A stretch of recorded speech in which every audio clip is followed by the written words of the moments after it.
My husband demanded a paternity test. I refused, filed for divorce, and later discovered my own mother sabotaged my marriage for money. So, for context, my ex-husband 30 male and I 29 female separated 6 years back, 6 months after our son was born.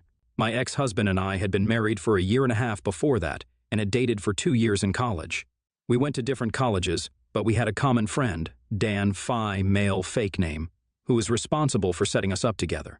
I thought my ex-husband was just perfect in every way, so I didn't think twice before marrying him and having a baby with him. Things were going well for us, and we were ticking off things from our bucket list one after the other. We bought a house 1 month after our baby was born, and at the housewarming party, our friend Dan decided to get blackout drunk. He then pulled me aside and confessed that he'd fallen in love with me, and even suggested that we elope. He said that he was willing to adopt my son as well if that's what it was going to take, but he wanted to be with me at any cost. I was disgusted and repulsed by his behavior, so I immediately told my ex-husband and had him kicked out of our house. I thought that that would be the end of things, but after that, my ex-husband started acting really weird and distant. He started working late nights and would come home at odd hours, as if he was trying to spend as much time away from home as he could. He'd also started keeping his distance from our son, which was even worse. I finally confronted him about his strange behavior almost a week later, and at first he insisted that he was fine, but then he brought up what Dan had said at the party. He told me that he was finding it hard to believe that Dan and I didn't have a thing in the past because of how close we used to be. While it's true that Dan and I were really good friends back in college, we had grown apart after graduation. I was very offended that he didn't believe me, and I think it was the pregnancy hormones, but I lashed out at him for even implying that I'd been lying to him about something as sensitive as this. We ended up getting into a huge fight over that, and he demanded that we get a paternity test done for the baby to make sure it was his. Now, under usual circumstances, I don't think a paternity test is something to shy away from, and I had nothing to hide. But my ex-husband was essentially accusing me of cheating on him, even though I'd been nothing but loyal to him, and I literally had a baby with him. What more proof does a guy need? I didn't like the implications of what he was demanding and decided to end our marriage. If he couldn't trust me, then there was no point in staying together, and I didn't want to stay in an unhappy marriage.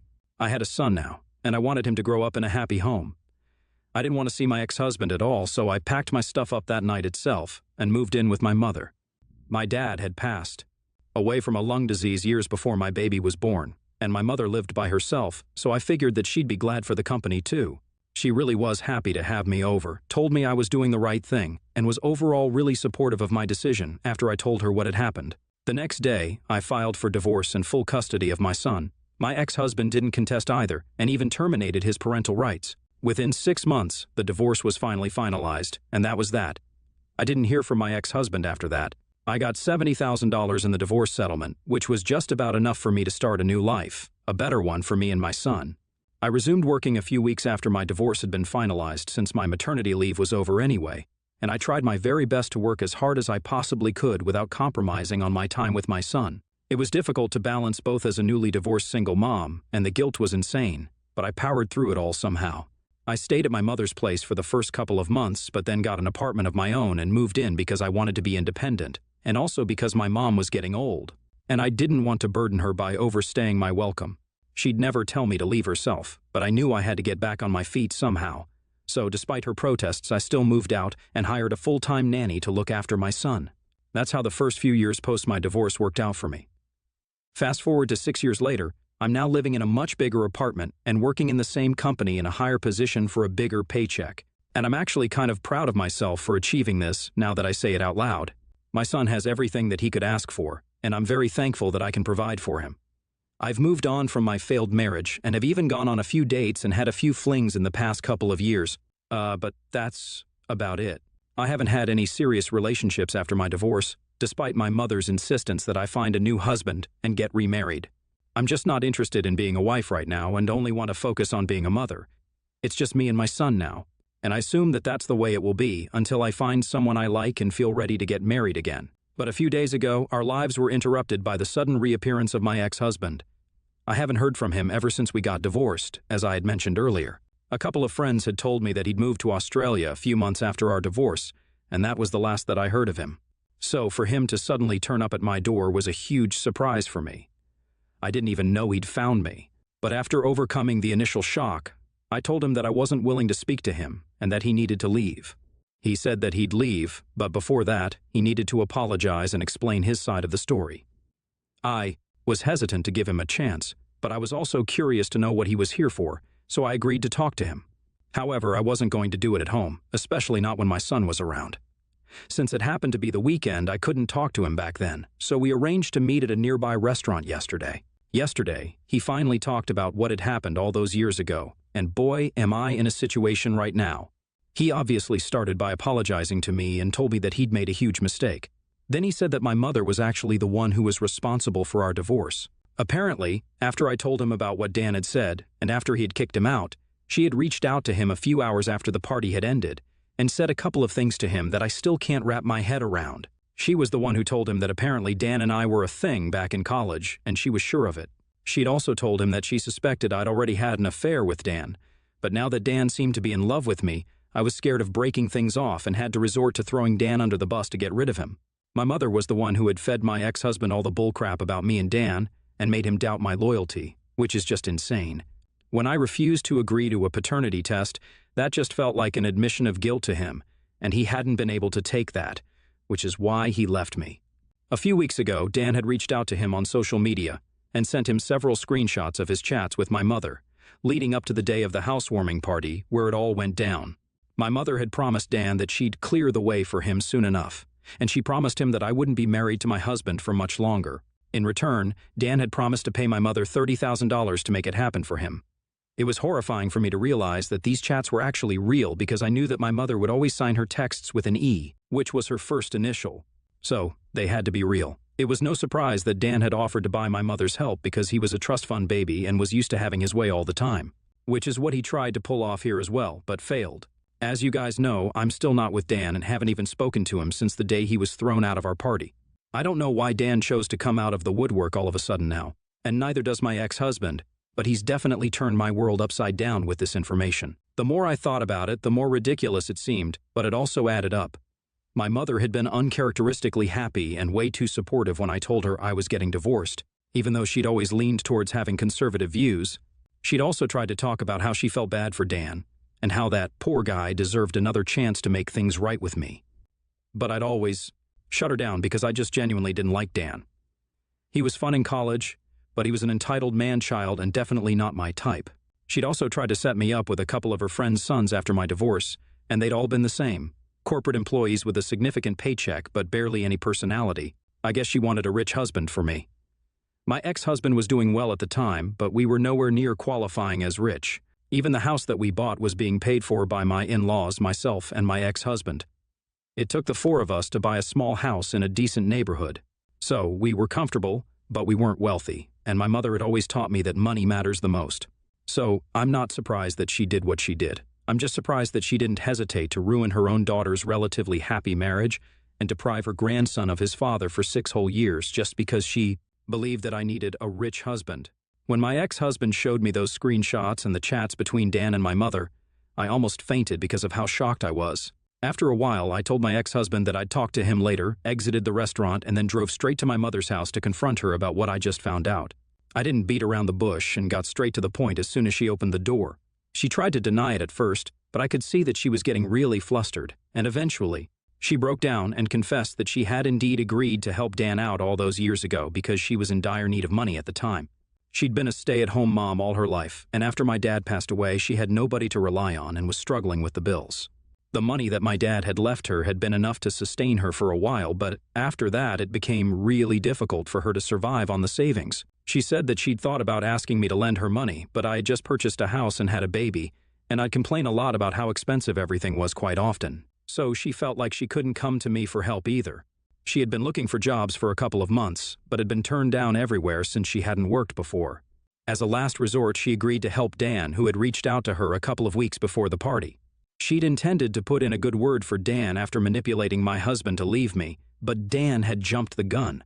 After that drunken confession of love, she couldn't salvage the situation anymore. She tried to, but it just didn't work, and eventually both she and Dan gave up trying. Even after that, she tried to set me up with rich guys, like I mentioned earlier, because she felt guilty about ruining my perfectly happy marriage for her own selfish reasons. But she had no luck with that either, and was now living with the guilt. She said that she did plan to tell me the truth at some point. but didn't mean for me to find out this way, and even tried to convince me that she'd done this for my own good because Dan was well off, and we never would have had to worry about money or work if I'd ended up with him. She said that she'd been looking out for me and requested me not to take this to heart, but I just couldn't believe that my own mother would do such a thing to me. I left, disgusted and horrified by what I knew now, and haven't been to see her since. I haven't responded to her calls and texts either because I just don't know what to say to her anymore. I've even told my ex-husband that I need some time to recover from everything that I've uncovered, and thankfully he's sensible enough to respect that. But my mother just keeps sending text after text every single day. I don't have the heart to block her either because my emotions are all over the place right now. Yesterday, I received a text from my mother that has hit harder than the rest. She told me that no matter what she'd done in the past, she wanted me to know that she still wished nothing but the best for me, but also wanted me to understand that she was her own person and had to watch out for herself too. She said that she did what she had to do to survive on her own, and she did regret it, but it was done now. She didn't ask me for help because she knew I wouldn't be able to help her since my ex-husband and I didn't make enough money to cover all the expenses, including hers. So what she did was out of sheer desperation. She has tried to make it up to me since, and will continue trying for the rest of her life if that's what it takes. That message really made me tear up because, like I said, I've spent my whole life with this woman, and in one day, my entire world was turned upside down. I'm just genuinely lost right now. Itia for not offering to help my mother when she was struggling with money after my dad passed away. Update 1. Hello. 4 days have passed since I posted. Thank you all so much for being so nice to me and for all the advice that I received on the original post. I'm in a much more emotionally stable state right now, and I'm thankful that I didn't respond to my mother before. I don't care what her reasons were. I don't care what she was going through. The bottom line is that she ruined my marriage, and she forced my son to live without a father for 6 years. I really cannot think of any way to justify what she did, and her trying to gaslight me into believing that what she'd done all those years ago for her own needs was okay, was the last straw. If she had told me what she was going through just once and asked for help, then I would have made sure that I helped her out and supported her in whatever way I could. But she chose to ruin my marriage just for money and thought that she could make it up to me by setting me up with her friend's rich sons. It's revolting to think that I used to put this woman on a pedestal and was actually even ready to believe that I was in the wrong. That's how convincing her gaslighting was. But it's okay now. I'm definitely not apologizing to her or letting her manipulate me anymore. After I was promoted, I'd been the one taking care of her, and she'd been living off of my money anyway. But that's all going to stop now. Once again, thanks to everyone here who took out time to reassure me that I was not the villain for not offering my mother help that I didn't even know she needed. For the ones who had been asking about why exactly Dan had chosen to speak up after so long, I spoke to a couple of my friends and found out that he was now a bitter alcoholic who'd been divorced twice in the past 6 years. So my best guess would be that he finally realized that I would never come running to him, no matter how lonely I was, and so he decided to stir up drama again. Or at least that's what I think happened. I'm not sure, and I don't think it really matters why he did it. He did it, and I still can't decide if the repercussions of that have been good or bad, a bit of both, I suppose. Update 2. So I finally blocked my mother on all platforms today, everywhere. I've also told my assistant to discontinue my monthly payments to her. I feel like a huge load has been lifted off my shoulders, and I can finally breathe a little now. It's been a really crazy emotional week, but I've made it through. My only concern right now is how I'm going to explain to my son why we're not going to visit his grandmother on the weekends anymore. I'm hoping he just doesn't bring it up at all because it'll be really hard for me if he does. I myself haven't yet fully processed the magnitude of what I've had to go through and what I've had to do, but I'll come to terms with it someday. I just don't want to put my baby through it. He's already had to go through 6 years of his life without his dad, and now he's looking at the rest of his childhood without his beloved grandma. It can't be easy, but it just has to be done. I can never go back to having a normal and cordial relationship with my mother ever, and that's something I'm absolutely sure of. As a matter of fact, I didn't even read the last couple of messages that she sent to me before I blocked her, because I knew that at this point there was nothing she could say to make me stay. I'm done, and I'm done for good. I wish my mother had loved me half as much as I'd loved her, and then maybe we wouldn't have been in this awful situation today. But she chose to do this to herself. She kept this huge secret from me for years, and then tried to gaslight me into believing that I was somehow at fault. It's just infuriating. And every time I think about it, I just find my heart breaking into 1,000 pieces over and over again. I feel betrayed and hurt and angry about what she did, but it's impossible to change the past, so I have no other option than to move on. And that's what I'm choosing to do now. I'm choosing to let go of my mother and all my resentment so that I don't have to carry it around with me for the rest of my life. I've also started looking into therapists near me because I strongly feel like that would do me a world of good right now, and I'm in desperate need of it. Because at this stage of my career in life, I cannot afford to break down or let myself spiral into depression, so I have to prevent that, and therapy is the best way for that, I've heard. Update 3. Okay, some of you guys had been asking about what I was going to do regarding the situation with my ex-husband, and I realized I'd completely forgotten to mention it, so that was my bad. Anyway, as for my ex-husband, I did get back to him, and we discussed what we wanted to do next now that the truth was out there. Getting back together was obviously out of the question because I'm not interested in rekindling any relationship with him. My mother's interference aside, he still abandoned me, doubted me, and picked an unnecessary fight with me, which eventually led to our divorce. He admitted that he'd been an idiot, but that doesn't really change anything for me, and I personally don't want any equation with him. However, he practically begged me to let him have a shot at being a dad because he did regret not being part of his son's life for such a long time. He seemed sincere about what he was saying, and I wanted to give him the second chance that I never received from him. It wasn't because I was suddenly feeling very kind, but mostly for the sake of my son, who often asked about his father, and I have to disappoint him with my response every single time. Now that he finally has a shot at having a father, I feel like both of them deserve a chance to have a real father-son relationship. Obviously, there are restrictions that I've set and rules that my ex has to follow. He can't just reappear out of nowhere and expect me to let him take over dad duties without testing the waters first. So, for now, he's only allowed to meet my son once a week and for a couple of hours only. Even those limited interactions have to be supervised, and he cannot take my son out without me. They've had 2 visits so far, and things seem to be going well. Surprisingly, my ex does get along well with my son, and within such a short time, they've built a good relationship. My son currently isn't aware of who this man is exactly, and all he knows is that he's fun to be around. But we'll phase him into the whole father thing slowly if things go well. My ex has said that he'll move back here when and if I agree to co-parent our son and let him have joint custody of him or at least visitation rights. I've told him not to get ahead of himself, but truth be told, it's nice to see them bond, and I'm thrilled for my son. I hope things go just as well for them in the future too.